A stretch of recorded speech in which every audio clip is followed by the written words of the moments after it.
on the road with 9-Star Films. We are here at Crazy Horse Hops Farm. Here talking to Ryan. Ryan, I've been walking around here taking a look and see what we got here. Sure. What am I looking at here? I've been all over this state. I've seen all kinds of farm fields. Yep. I've never seen anything like this. Yeah, What this is is this? it's definitely a sight to be seen. We've had a lot of people since we put this out here drive by real slowly on the road. So this is 10 acres of hops. We've got 3 varieties out here: Cascade, Chinook, and Sriracha Ace. A little bit of that. And as of last year, before we built the new field, this is the largest hop yard in Indiana. So. Largest hop field in Indiana. So I don't know what hops are. I know hops are on. I think hops are in beer. Yep. But I thought hops and barley were the same thing. Okay, no, not quite. So the grain side of brewing, the hops are used as kind of an alternative to the grain. So the malt provides the sweetness, and the hops provide the bitterness, flavor, and the aroma of the beer. So, in a typical American light lager, it's used very little bit, just to give it a little bit of balance. But in IPAs, which are extremely popular now, they use a lot of hops. So that's kind of how we got started. Talking to some of the local breweries here in Indiana, and and seeing the demand for local ingredients in local beers was important to them, and so we started doing this. Now, I've talked to you a little bit before we started here today. You did not start off in agriculture. No, that's started not my off in background. a completely different field. Yes. So how did you find your way to becoming basically a farmer? Well, through talking to the brewers. I used to work at a television station in Indianapolis, and had them on one of our shows, bringing their product on, and I kind of knew about the grain side of brewing, but I didn't know anything about hop growing at the time. This is 2012. And we basically asked them if, would you be interested in buying local hops? And they're like, yeah, if you can grow them. So started with a 1/4-acre test plot, and just 40 plants the first year. Sold that first, I think it was only like 11 pounds to Sun King Brewing. It was one of the guys, Clay Robinson and Dave Colt over there. Been my customer ever since, but then harvested that and sold it to them, and they said, hey, can you grow some more? So I put in 2 more rows, another 100 plants, and of these 2 varieties, actually, because they were a lot more popular than the ones I tried to grow the first time. So harvested those, sold them to Sun King, Flat 12, and also Indiana City that year, and then said, hey, can you grow some more, because we could use more. So I added 4 more rows on the neighbor lady's property. She had some horses in a 5-acre pasture, and didn't mind us moving the fence for a little while. Put 4 more rows in over there, another 200 plants, and then that was when I started to think, hey, this might be able to be a legitimate business. The demand is high enough, and there's new craft breweries opening up every day in the state and across the country. So that's when I started trying to put together a business plan a little bit. I didn't really know what all it took, but through that process, this was 2014. Got together some numbers and started to talk to a few farmers in the area about leasing ground or renting ground, something like that. Nobody was really interested. The one family I didn't talk to was the Martins, and this is part of their family farm. Josh Martin, one of my partners, we went to high school together here in Knightstown, and through a weird story, he actually was in Home Depot buying a dishwasher, and my mom is the one who works in the appliance department there in Greenfield. And he went in there and realized who she was. Hey, how you doing? How's Ryan doing? She said, oh, he's growing hops now. You might give him a call. So he gave me a call the next day, and said, what are you looking for? Are you looking for land? Are you looking for investment? Are you looking for a business partner? I said, well, you kind of seemed like the right person. Yeah, it'd be all 3. So that was kind of how we got started. And then through that process, we also Todd Kaminsky, who was one of the original investor in the farm. Now he's a member of the management team as well. So we started out 2016 spring putting this in. It took us about a month and a half to get all the poles in and get the plants in the ground in about April. And harvested that first crop off, sold it mostly to Sun King again that year for wet hopped Osiris, which is now their seasonal beer they do with our hops, wet hops, which I can explain more about that too. Yeah. But, and then this spring, because they said, hey, can you grow some more? So we put in another 18-acre field with some babies in it right now, made up of Cascade, Crystal, and a new variety out of Michigan called Michigan Copper. It's not really been grown too much, but got a lot of positive feedback from the brewers on that. So I guess we'll see how it goes. kind of came up with this at a pretty young age. I think you told me you're just about 30 years old, right? Yes, yeah. 30 so years you're old about now, 25, 26 shows. Joe came up with this. Yeah, something like that. So 30 years Through old. serendipity, I guess. 30 years old. 30 years on. 30 Yep. years old. You've already put something pretty substantial Sure. into the ground here. How's that make you feel? Good. I mean, it's stressful day to day, but looking back, everybody's got the Facebook app where it shows you pictures from 6 and 8 years ago. I look back on that and go, geez, if you would have told me I'd have been doing this back then, I would have told you you're crazy. I was just having fun, growing a little bit, but I really enjoy it.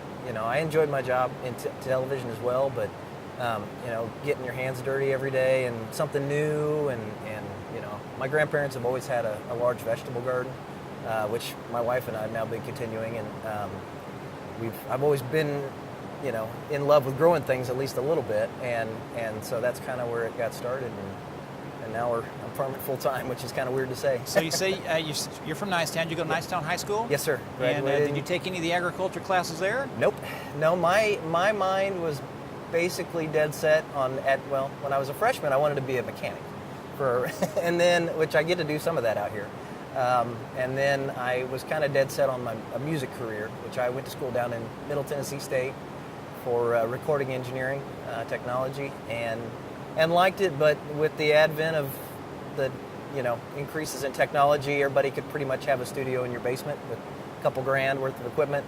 The jobs weren't really there, so moved back up here and had a producer friend from the television station got me a job over there. So kind of springboarded along from one thing to the next. Well, life's a journey. You never know where you're going to go. That's so absolutely how it true. So tell me about the plot of land we're on right now. So this is was originally, it's been in corn soybean rotation for the last 20 years, and this is Josh's family farm. Martins, they farm about 3,000 acres corn and soybeans, and so what was interesting about this place, there was already a barn in place, because we looked at a few other pieces of ground around here to get started on.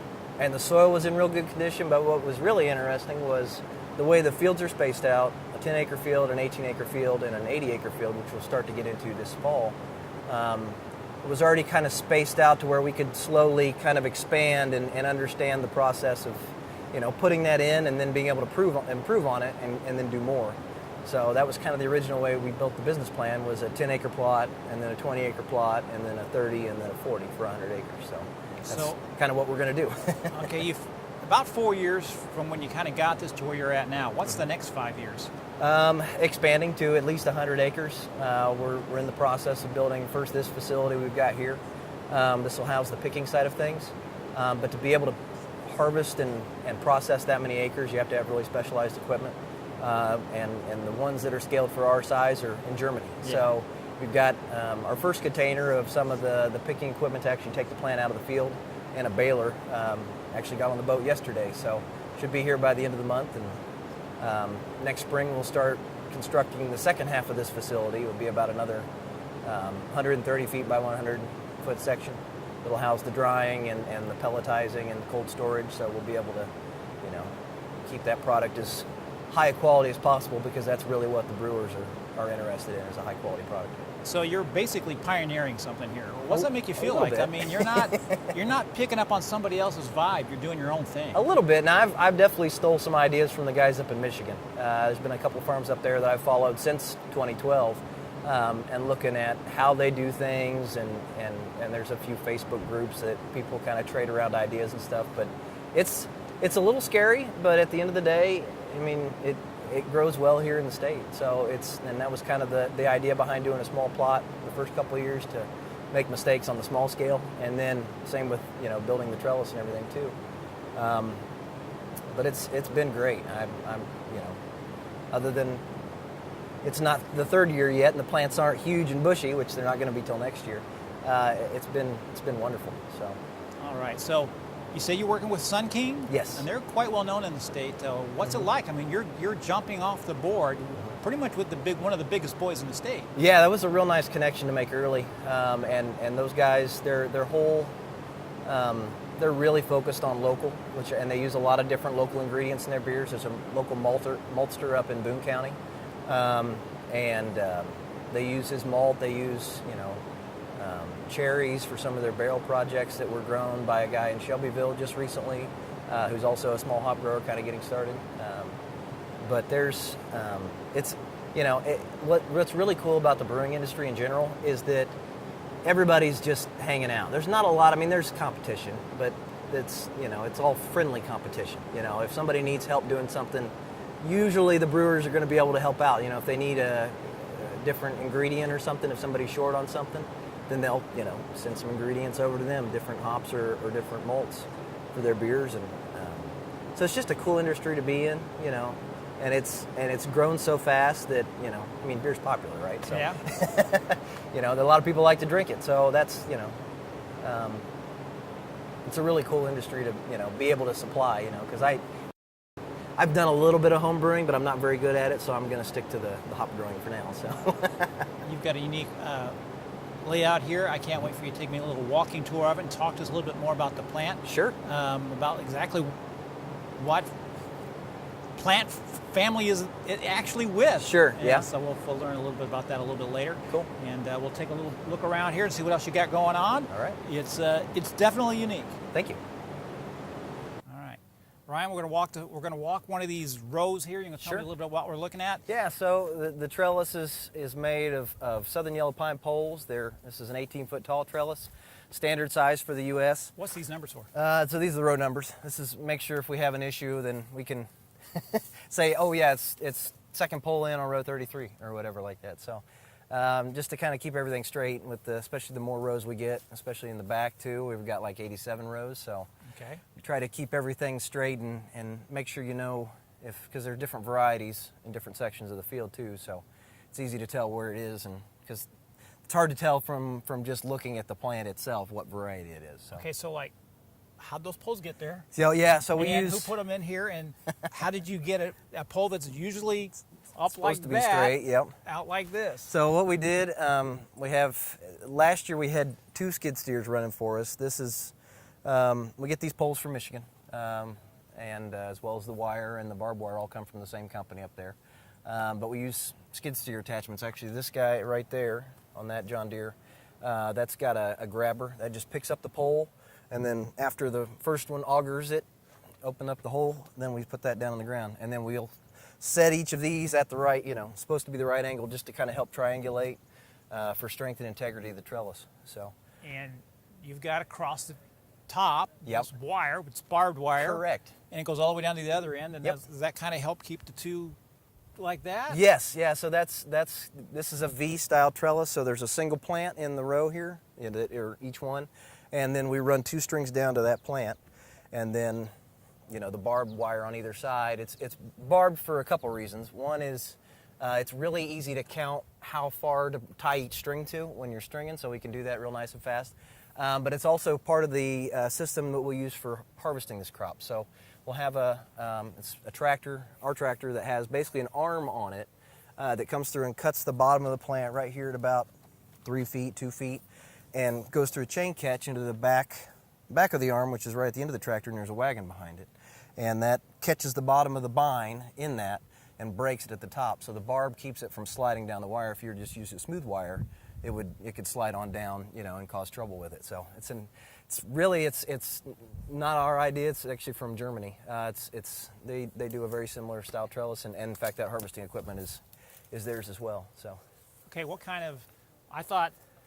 From the road, I thought this twine here that's going around, I thought that would be like nylon or sure, plastic or something like this, but this is actually coconut husk. That's what the U.S. growers use to grow their plants up, and it works well with the German equipment as well. But we get those. Those are made in Sri Lanka, and then we have they're pre-cut to the right length because this trellis is the same height as they use out west, and it's biodegradable, so we take the whole thing down every year, and we have to string it up every year too in the spring. So new rope every season. Every season, yep. Every season, okay. Yep. Tell me a little bit about these buds. I assume they're buds. Cones is what we tend to call cones them. right here. What that's what just are to these differentiate between its cousin or not. But so these are essentially what the brewers use in their beer. So really, these plants are all female.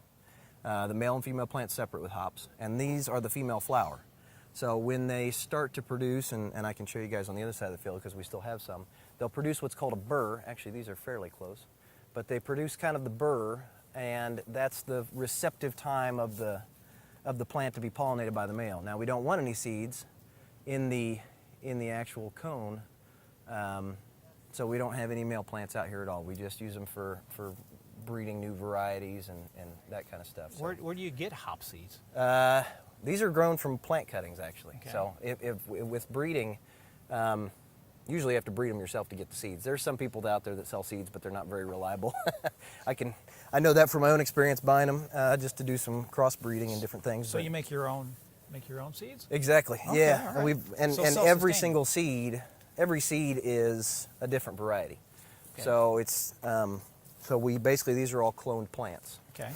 What they do is they take one mother plant that's certified clean by the USDA. Our propagators are up in Michigan, and they will take the first shoots that come out of that, cut it, and root it in basically a rooting material, and that's how they produce. We have 5,000 Chinook out here, so, and we get those in the spring and plant them in the ground, and these are a perennial crop, so they'll take 3 years to get to their full size. So these guys are in their second year, and so this is kind of that burr stage, kind of like what I was talking about on here, where that's the receptive time to be pollinated. And because these are, young plants, they're kind of all over the place in some areas at different stages of the growth cycle. But So when you cut them down in the harvesting, so like the root stays there and it just grows again? yep, it's a perennial rootstock, and it'll do all this vertical growth before the summer solstice. Okay. We'll train them, tie them, wrap them around the string to give them a good start.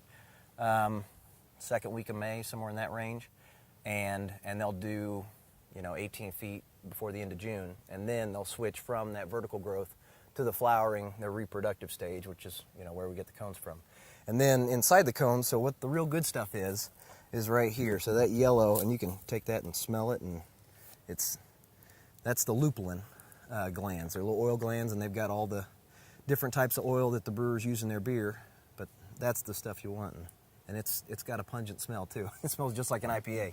Yeah, well, you're right, that's pretty heavy. Yeah. Heavy. I see So- you got irrigation out here, is that right? Correct. So what that is down there? Yeah, we drip water on the plants. They like a lot of water, but they don't like to sit in water. So we've had a little bit of a rainy year this year. Hadn't been too bad. But we use the drip lines to put down roughly, I think right now we're putting down about 1.5 gallons per water every day. Okay. Per plant. We also run a fertilizer through those drip lines. Real blessed to be hooked up with a fertilizer company that has the exact mixture of nutrients and micro and macronutrients for the hops specifically. So, because there's a lot of stuff out there that's, for other different, corn, soybeans, you could use just regular nitrogen fertilizer, but the hops because of their weird growth cycle, they need a very specific type of fertilizer and the right nutrients to do all this growth and produce the cones and everything. So We got tracks here on the ground. correct. So some kind of machinery goes through here. What kind of machinery drives through here? Mostly our sprayer. We have a air blast sprayer that's the same thing they use out west for their hops and also in apple orchards and stuff. And that's basically, we have to spray these hops on a 7 to 10 day cycle for fungicide, for funguses, downy mildew, powdery mildew, 2 issues we deal with, especially with the humidity that we have right now. It's kind of that time of year. Yep. So we spray, fairly often for that, and then we also there's a couple different bugs, the 2-spotted spider mites and tail leaf hoppers are 2 things that like to chew on these plants. So we'll spray an insecticide. We do the fungicides on a preventative basis, and then the insecticides just as needed.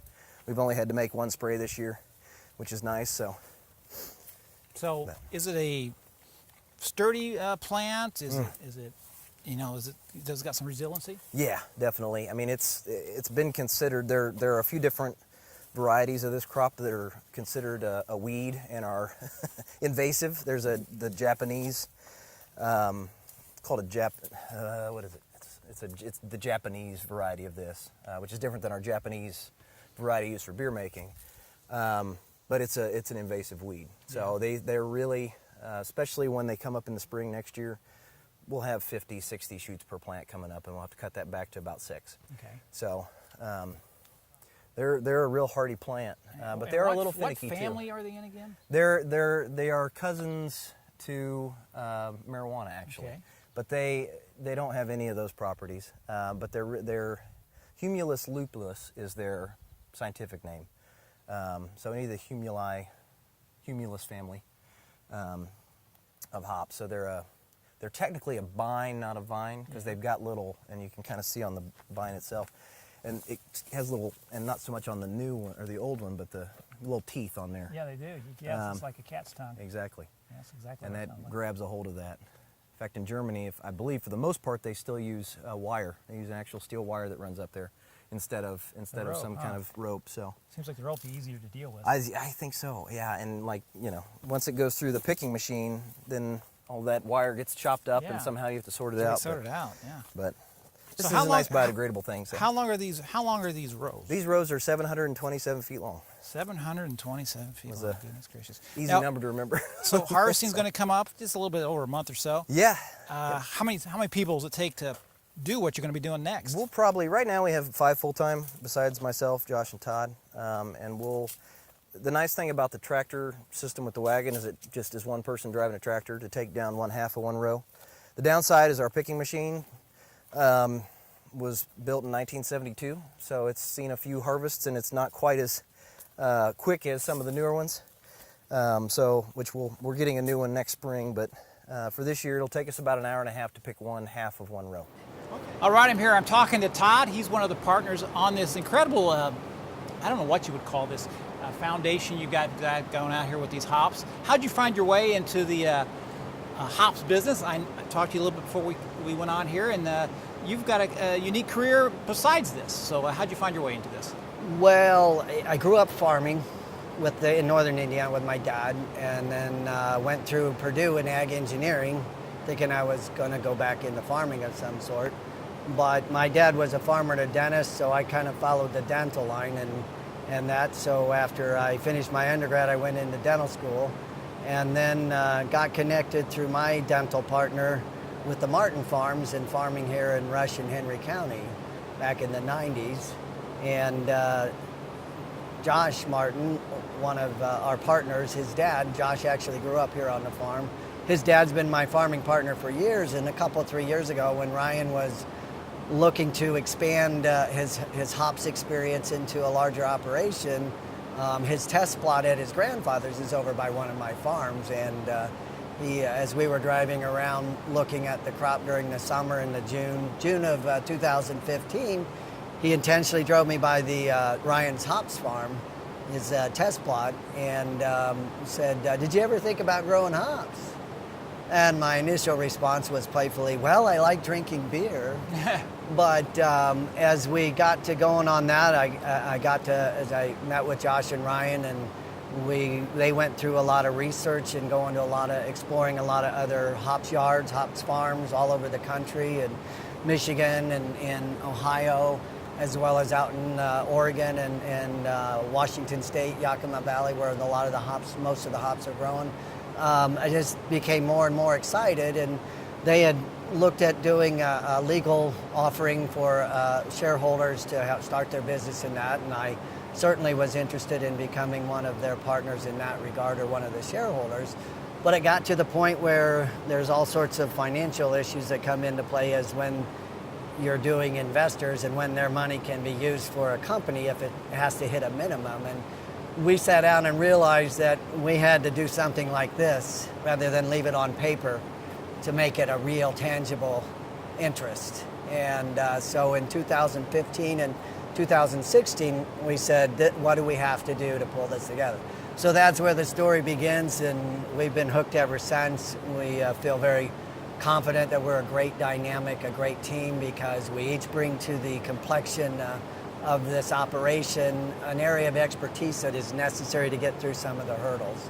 The hurdles being knowing how to manage a hops plant, which is a lot different than corn and soybeans, as well as managing the ground and the soil. So Josh's family, having been farming for several generations, he says 3, his grandmother will say 7 or 8, but we won't get into that. But so we had that, and then I bring in some years of experience in some, able to work through the financial guidance of what we needed to do to get to this level. And we're real excited to see where we'll be in 3 or 4 years. Yeah, you also talked a little bit about wanting to preserve Hoosier agriculture. And there was a certain pride that you took in the fact that you, though you are a dentist, that you want to contribute back to one of the mainstays of the state, of course, which is agriculture, and I found that very interesting. Well, as I kind of said briefly earlier, once a farmer, always a farmer. Something about being a farmer or being in the field with, seeing the results that the fruits of your labor, say, are very exciting. But what's really neat is in the corn and soybean, the traditional corn and soybean world, there's been a lot of difficulty financial-wise, marketing-wise, and that. And so there's a lot of opportunity through incentives in that to diversify agriculture in different areas. And when Ryan had done the research to show that he can get, a hops crop to grow in our environment and our soils, and Josh's expertise in managing the soils and managing the bugs and the other disease stress-related things. So we certainly are excited to open the door to new agricultural opportunities and ways for farmers to generate income outside of the traditional corn and soybeans that they've been doing and used to doing. So what we hope to be able to offer is not just our own experience of growing it, but also what we can bring other farmers and help them, and then we can bring it into our operation and market it. The other thing that puts us at the forefront there is that Ryan developed his knowledge and interest in hops by having been lured in by some of the breweries as they got developed, like Sun King in the early 2009 when he was at the TV station. So that gave him a kind of an immediate connection, and he's really grown that well to be able to meet with the breweries. And somebody had asked us early on if we had someone to market our crop, and we're like, it's already sold, which is a nice position to be in, because with the popularity of the craft beers and the success of some of the local breweries, it's been a nice fit because there's such a drive for locally grown, locally made, locally brewed. So that locally grown is a big driver that nobody's been filling that void. So we're excited to be able to do that. Now I'm here with Josh. You are part 3 of this endeavor. Can you tell me how you found your way into the hops business? I don't know that I like to refer to myself as part 3, but I'm in there somewhere. But really the way I got into it was just by happenstance, meeting with Ryan and I went to high school together, and hadn't talked in probably 10 years, and I asked him what he'd been up to, and kind of a Facebook deal, and he said, well, I'm working at Wish TV, but I'm trying to grow hops, and he said he's been looking for ground or looking for another farmer to partner with, or something like that. And I said, are you looking for an investment, or are you looking for an expansion? And he just, he came out the next day, and we sat down and kind of went through the numbers and talked through the business plan, and he said all the above basically. And I said, well, maybe we could look around at some of our farms, see what might fit the best, and came out here to. This is where I grew up, and this is my old stomping grounds, and we thought maybe just with the building being here and some of the access to electrical and the well, that this would be a good starting point. It just, the way the expansion and the business plan was anyway, already set up, it just worked out perfectly. So allows us the capability to go to 110 acres on this first tract of land, and then expand from there, as we'd like to, or as the market allows, etc. There you have it, Crazy Horse Hops Farm. Something brand new here in Hancock County, something unique in the entire state.